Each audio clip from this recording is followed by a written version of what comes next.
সুপারি উৎপাদনে ভারত সারা বিশ্বে প্রথম স্থান অধিকার করে। পরিসংখ্যান অনুসারে বিশ্বের সুপারি উৎপাদনের প্রায় 50% শুধুমাত্র ভারতেই হয়। একবার চাষ শুরু করলে আপনি প্রায় 70 বছর ধরে একটানা লাভ করতে পারবেন। সুপারি যে কোনো ধরনের মাটিতেই চাষ করা হয়। দেশের মধ্যে সবচেয়ে বেশি সুপারি চাষ হয় কর্ণাটকে। এই ভিডিওতে আমরা শিখব সুপারি তৈরির সম্পূর্ণ প্রক্রিয়া কী এবং কিভাবে।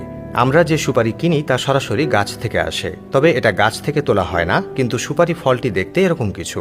সুপারি ফল ভেঙে সুপারি বের করা হয়। নারিকেল গাছের মতো সুপারি গাছও অনেক লম্বা।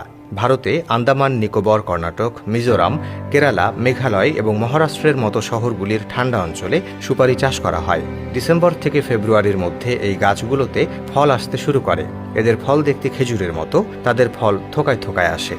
আর যখন ফলগুলি সঠিক আকারে বেড়ে ওঠে তখন মে থেকে জুন মাসে সুপারি ফল সংগ্রহ করা হয়, যার জন্য শ্রমিকরা ধারালো অস্ত্রের সাহায্যে গাছে উঠে সুপারি ফলের ডাল কেটে নিচে ফেলে দেয়। এই কাজটি এতটাই ঝুঁকিপূর্ণ যে এত উচ্চতায় ওঠার পরে পা পিছলে গেলে তাদের প্রাণও হারাতে হতে পারে। এর গাছগুলো নারকেলের মতো 50 থেকে 60 ফুট লম্বা হয়। এ কারণেই সেখানে এই কাজটি কেবল ভালো এবং দিনমজুররাই করে।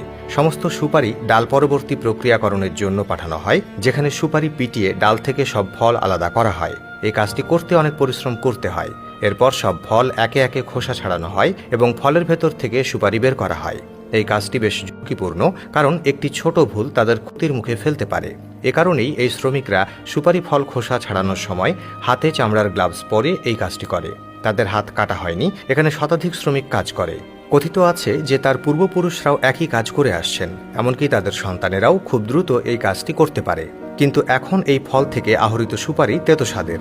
অতএব এই সুপারিদের তিক্ততা দূর করার জন্য সমস্ত সুপারিকে একটি বড় চুল্লিতে খেজুর জলে সিদ্ধ করা হয়। এতে সুপারির তেতো স্বাদ মিষ্টি হয়ে যায় এবং সুপারি খয়েরিতে সেদ্ধ হওয়ার কারণে সুপারির রং গাঢ় লাল হয়ে যায়। এখন এগুলোকে প্রায় 10 দিন ধরে তীব্র রোদে পুঙ্খানুপুঙ্খভাবে শুকানো হয় এবং মাঝে মাঝে উল্টানো হয়, যাতে সমস্ত সুপারি পুঙ্খানুপুঙ্খভাবে শুকিয়ে প্রস্তুত হয়। এখন সমস্ত সুপারি শুকিয়ে যাওয়ার পর কিছু মহিলা কর্মী খারাপ সুপারিগুলো তাদের থেকে আলাদা করে এবং এখন এই প্রস্তুতকৃত সুপারিগুলো গুটকা তৈরির কারখানায় পাঠানো হয় এবং যেখানে সেগুলোকে ছোট ছোট টুকরো করে ভাগ করা হয় এবং সেগুলো থেকে গুটকা তৈরি করা হয়।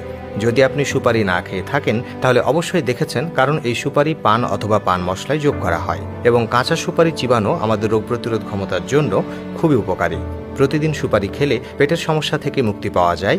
যদি আপনার কোষ্ঠকাঠিন্যের সমস্যা থাকে তাহলে সুপারি খাওয়া উচিত। প্রতিদিন 1 বা 2 টুকরো সুপারি চিবিয়ে খেলে হজম ব্যবস্থা শক্তিশালী হয়।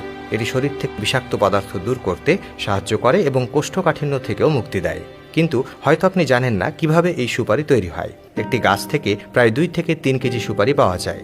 1 একর জমিতে প্রায় 6 শতাধিক গাছ লাগানো হয়। এখান থেকে প্রায় 4 কুইন্টাল সুপারি উৎপন্ন হয়। বাজারের উপর নির্ভর করে এর উৎপাদন 5 লক্ষ পর্যন্ত হতে পারে। আসলে বাজারে সুপারি প্রতি কেজি 300 থেকে 400 টাকা দরে বিক্রি হয়।